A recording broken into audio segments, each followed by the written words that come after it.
Hey everybody, it's Matt Celia from Lightsail VR. I've gotten a number of requests on how to connect VR.NDI to Adobe products since they have been sunsetting that ability. And this is the tool that we use here at Lightsail to do all of our work in headset. It works with Adobe Premiere, After Effects, and Resolve, which is our NLE of choice over here. So let me take this moment to walk you through how we set it up, and hopefully this will answer some questions. So the first thing is I like to launch Premiere Pro. And I've got a timeline here set up. I've got it at 8K, it's at 5994, it's some drone footage from a Canon R5C with the dual fisheye lens. And one thing to note here is that I have it set to full quality. And some folks who have said that, hey, it's not very good quality, most of the time I find that this is checked off to be like 1/8, and they'll be like, oh, it's really low. So make sure this is at full, because that is what is going to be sent. And the other thing to make sure that you have set up is in your preferences, under playback, you do want to have NDI output checked. And that is pretty important. So make sure that's installed. If you don't have this, you need to install the NDI tools, and instructions on how to do that are in the documentation. So we'll click OK. And there we go. Awesome. Very, very sweet. So what I'm going to do here is, this is a kind of a pro tip. I have the looping loop playback set to enabled, and I'm going to go ahead and hit play on this, and that's going to ensure that I always have fresh frames. The other thing that we want to double check is our MetaQuest link. That's what I'm going to be using. I'm using my Quest 3. We're using AirLink to connect, which works pretty well. You have to make sure under the settings, under General, that the OpenXR runtime is set to MetaQuest link. Some folks who have Steam VR installed, for example, it may be launching Steam VR in order to get to Quest Link, and that is going to render your controllers useless. Unfortunately, in order to maintain a one-to-one color accuracy, we have to use all the MetaQuest SDK stuff, so Steam is not supported at this time. All right, I think that's the only important thing there. The next thing to do is to get in the headset and connect your headset to your computer in MetaQuest Link mode. That means you're not seeing the standard Quest UI and stuff. You're seeing the MetaQuest Link UI, which looks like the old Oculus Rift for those of us who've been doing this a while.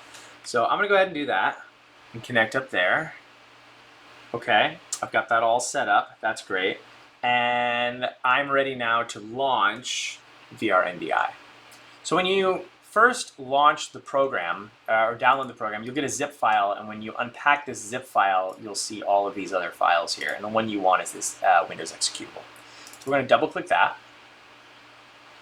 and it launches. Very, very nice. And the first thing you'll have to do is enter a license code that you get from Gumroad. This was broken in a couple updates because Gumroad had changed their API. We've just pushed an update to fix that. So I'm going to go ahead and copy in my license key. And then I now can get into the app.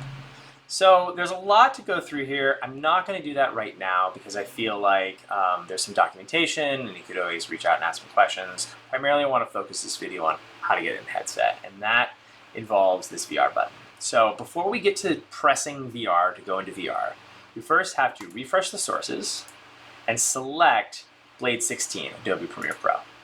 And we should see video show up immediately if we're sending frames in Premiere like we are. If you are not seeing video, then there's something wrong with the NDI pipeline, and we'll need to troubleshoot that. The other thing that we want to do is change our video resolution. It defaults to 4K, and that is perfectly acceptable for most editorial tasks, like placing titles in 3D space, or checking a cut, or seeing stuff. But sometimes if you're doing color, for example, you want to be even more detailed.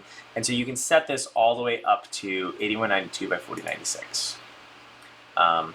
You can also set your video layout to be 180 and to be stereoscopic side by side.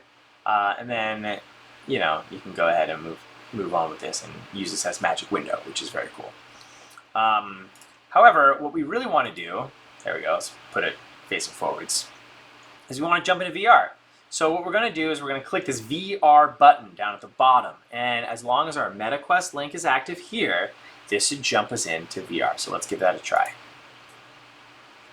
There we go. And you know it's working because you'll see as I move my head, it's moving this stuff on the screen, and then I have my controllers here. Wonderful. Okay, so what I need to do here is I need to change the video layout to be 180 and to be stereoscopic side by side. And then I can actually use my thumbstick controllers to snap turn so that the image is in front of me. Excellent, there we go. I can also select a color space. It defaults to P3, which is the color space of the headset. You can go to all of these. These are all different color spaces that Meta provides.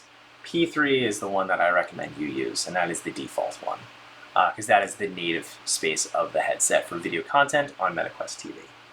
To hide this, you just press the A button, and it goes away, including your controller. So you have a nice unobstructed view of what you're seeing, and you can go in, place your stereo titles, so on and so forth. To recall that menu again, just press the A button, and it'll appear right where it was before, over on this side. That's basically it. When you're done in VR, you can always exit VR by clicking the Exit VR button, which will quit out of the app on your headset and return it to Magic Window mode on your desktop. That is essentially how this works. I hope this video was helpful in showing you how to get this all set up. If you have any questions, please reach out and ask. And thank you so much for your support of this app, and happy creating VR.